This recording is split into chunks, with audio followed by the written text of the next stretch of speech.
Salam. On nous dit que le Soleil est loin de la Terre, d'une distance de 158 millions de kilomètres. Ok. On peut donc imaginer que si l'on s'éloigne encore de quelques milliers de kilomètres, on ne devrait rien remarquer.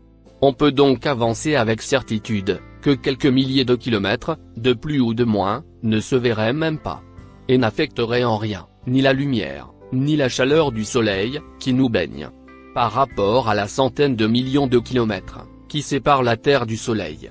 Ce serait une futilité, n'est-ce pas? Eh bien, pourtant, voici un comportement du Soleil, qui rejette catégoriquement le modèle héliocentrique, et qui concorde plutôt bien avec un Soleil local, très proche de la Terre. Imaginez un peu. Quand le Soleil est au zénith, c'est-à-dire juste au-dessus de votre tête, si vous levez les yeux, la puissante clarté du Soleil va vous aveugler. Comme sur cette image. Sa lumière sera très blanche, au point de vous éblouir. J'en ai fait l'expérience. Faites-en vous-même, et vous saurez de quoi je parle. Maintenant, imaginez le Soleil, juste sur le point de disparaître à l'horizon. Comme sur cette image. C'est le coucher du Soleil. Maintenant le Soleil est à des milliers de kilomètres de vous. Sa lumière n'est plus blanche, comme au moment où il était au-dessus de votre tête. Sa lumière est jaunâtre, et douce. Sa chaleur n'est plus aussi brûlante, comme lorsqu'il était proche de vous. Ceci démontre quoi? C'est là, une certitude indubitable, que le Soleil est très proche de la Terre. Et que c'est bien lui, qui se déplace en croisière au-dessus d'une Terre plane. La Terre n'est pas une toupie, qui tourne sur elle-même, à une distance inimaginable de 158 millions de kilomètres du Soleil. À cette distance, il nous serait impossible de remarquer une diminution de la puissance de sa clarté. Ce Soleil loin de 158 millions de kilomètres, ne peut pas passer d'une clarté, puissante, blanche, aveuglante, à jaunâtre et douce, au point qu'on puisse le regarder, sans se faire aveugler par ses rayons. Et cela en s'éloignant de lui, seulement de quelques milliers de kilomètres. C'est comme si, le fait de retirer quelques litres d'eau de mer, ferait baisser le niveau de l'eau des océans. Pourtant, c'est ce que veut nous faire croire la NASA. Donc, si vous êtes très loin, en train d'assister à un coucher du Soleil, vous pouvez le fixer à l'œil nu, sans avoir peur d'être aveuglé. Alors qu'au même moment, où vous êtes en train de le contempler, un autre observateur, se trouvant juste en dessous du Soleil, va lui, être aveuglé par la clarté du Soleil. S'il venait à lever les yeux pour le regarder à l'œil nu, puisqu'il se trouve très proche de lui. C'est donc bien un petit Soleil, de 52 km de diamètre et qui tourne en cercle au-dessus de la Terre.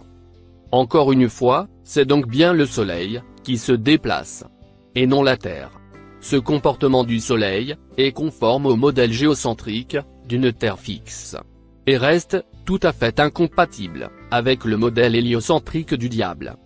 S'il y a encore des gens, qui n'arrivent pas à comprendre, et admettre, cet état de fait simple, enfantin, et surtout visible à l'œil nu, alors ces gens-là, devraient aller se faire soigner.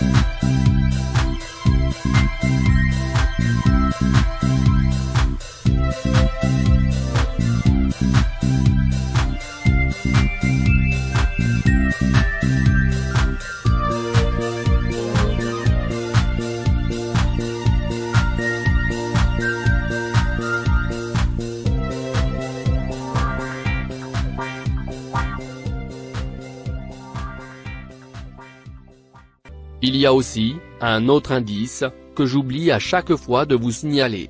Si vous êtes dans un avion, durant une nuit d'orage, et si vous essayez d'abaisser le volet de l'hublot, l'hôtesse de l'air, sera devant vous comme par enchantement, pour vous ordonner de vite le rabaisser. En vous disant, que c'est gênant pour les passagers qui dorment. Comme si, le noir pouvait gêner un dormeur. On vous interdit donc, de rabaisser le volet de l'hublot, durant les nuits d'orage. Savez-vous pourquoi? Parce que la nuit, le dôme cristallin reflète l'image des éclairs.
Oui. Vous aurez l'occasion de voir le reflet des éclairs sur le dôme cristallin. Comme vous pouvez le voir sur ces images. Le dôme n'est pas très élevé. Il est juste à 165 km du sol. C'est pourquoi, quand vous assistez au lancement des fusées de la NASA, vous voyez clairement la fusée, pointer le nez vers le bas. Peut-être, à seulement 70 ou 80 km d'auteur.